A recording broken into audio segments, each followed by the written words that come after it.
Parlons de la bénédiction cachée derrière l'étranger. Que voit Dieu dans une famille immigrée que les hommes ne voient pas encore? Lorsqu'un étranger arrive dans un pays, on regarde souvent son statut, son accent, sa pauvreté ou ce qu'il semble pouvoir apporter immédiatement. Mais Dieu regarde plus loin. Il voit une personne créée à son image, des sacrifices cachés, des enfants qui grandiront et des bénédictions qui n'apparaîtront peut-être que demain. La bénédiction cachée derrière l'étranger. Tel est le titre de mon sermon d'aujourd'hui. Dans Hébreux 13 au verset 2, la Bible nous dit, n'oubliez pas l'hospitalité, car en l'exerçant, quelques-uns ont logé des anges sans le savoir. Fin de citation. Matthieu 23, 25, je voulais dire, verset 35, Jésus nous dit, j'étais étranger, vous m'avez recueilli. Premièrement, Jésus fut lui-même un enfant étranger. Dans Matthieu, le chapitre 2, Hérode cherche à faire mourir Jésus.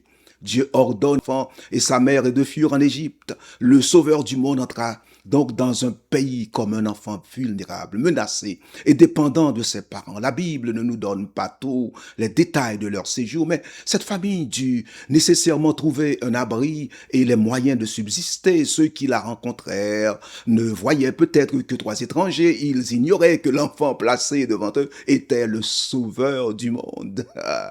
Hébreux 13, verset 2 nous rappelle que certains ont accueilli des anges sans le savoir. En Égypte, ceux qui ouvrirent peut-être une porte ou manifestèrent de la bonté à cette famille se trouvaient face à bien plus qu'à un ange, à Jésus-Christ lui-même, à Dieu. Voilà pourquoi Jésus pouvait déclarer avec tant de force, et je cite encore, j'étais étranger et vous m'avez recueilli. Fin de citation. Il ne parlait pas d'une idée abstraite.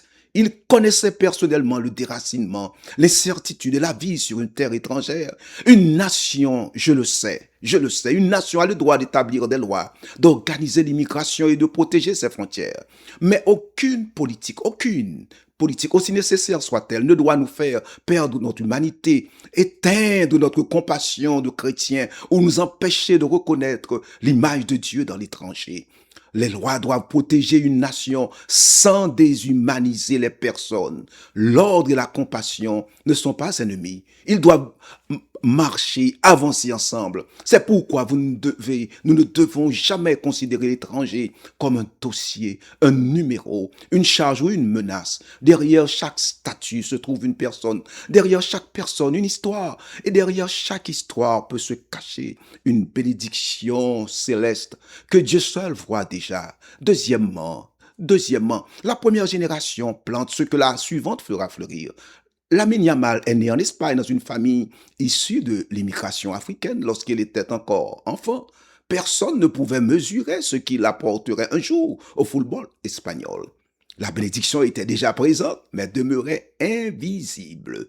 La première génération, bien-aimé, plante parfois, nous le savons, dans les larmes, ce que la seconde fera fleurir sous les applaudissements. Les parents immigrés travaillent souvent dans l'ombre, apprennent une nouvelle langue, endurent les préjugés et se sacrifient pour leurs enfants. Puis, l'un de ces enfants devient plus tard médecin, enseignant, pasteur, entrepreneur, chercheur ou champion du monde.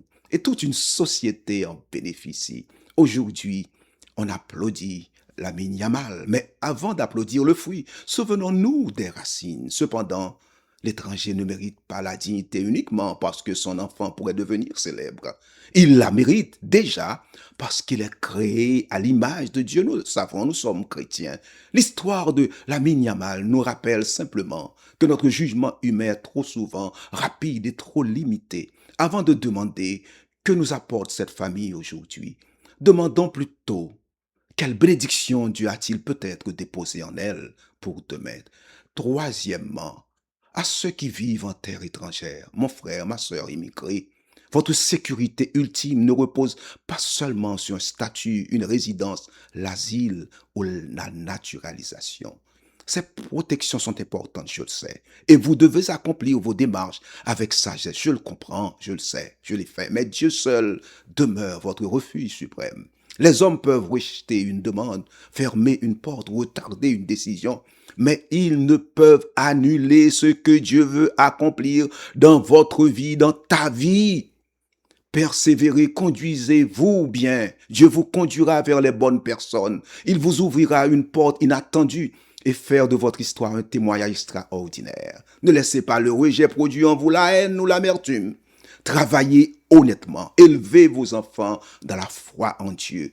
Continuez à persévérer, à avancer. Votre présent ne raconte pas encore toute votre histoire. Votre adresse a peut-être changé, mais Dieu connaît toujours votre statut.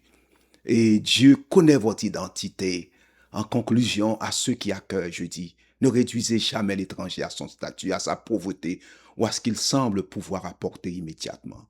Derrière une vie ordinaire peut se cacher une bénédiction extraordinaire pour vous, pour d'autres et pour toute une nation.